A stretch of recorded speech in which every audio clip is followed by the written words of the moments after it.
Omens of Destruction has quite a few bugs, and here's another one. Normally when you're playing multiplayer, there would be unit caps to prevent players from building cheese armies, but seems like CA forgot to tag quite a few DLC units with their corresponding unit caps. First of all, we have a bit of Regiment of Renown issue. Normally, Pigback Riders have a limit of 5, however, the Pigback Knights Regiment of Renown Pigback Riders does not count into that part of 5 unit limit, so you can actually bring 6 units of Pigback Riders, one of them the Piggyback Knights.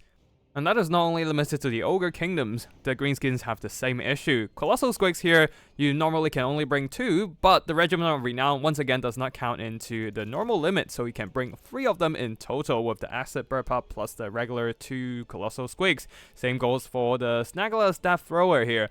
This Regiment of Renown Goblin Bolt Thrower is not counted as part of the regular Bolt Thrower limit, so in total you can bring 5 of these Bolt Throwers.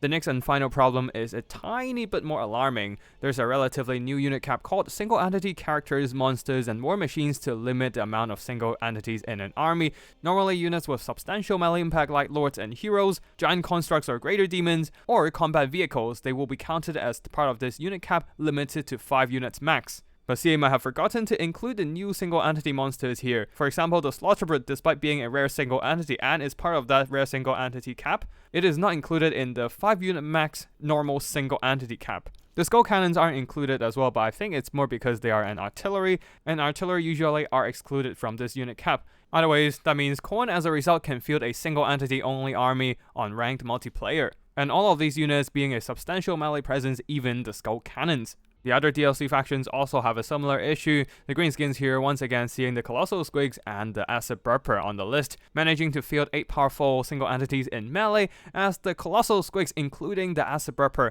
are not included in the single entity, character, monster, and war machine unit caps. As for the Ogres, the Flundertusk does have the correct unit caps, though they forgot a Stealthy Boy. Yes, our Ninja Ogre here does not have the single entity unit caps. The Ashen Man-Eater being so sneaky, even CA forgot about him. But yeah, it seems like CA has overlooked a lot of the unit caps, probably due to the tight time limit of the DLC, though honestly it's not the most pressing issue anyways. Most players play campaign, which has nothing to do with the multiplayer unit caps, and most tournaments have their own rules on unit limits anyways. But if you're playing ranked multiplayer, you might want to be careful. It would be quite rough being surprised by a Khorne single entity army or a greenskin one with triple Colossal Squigs.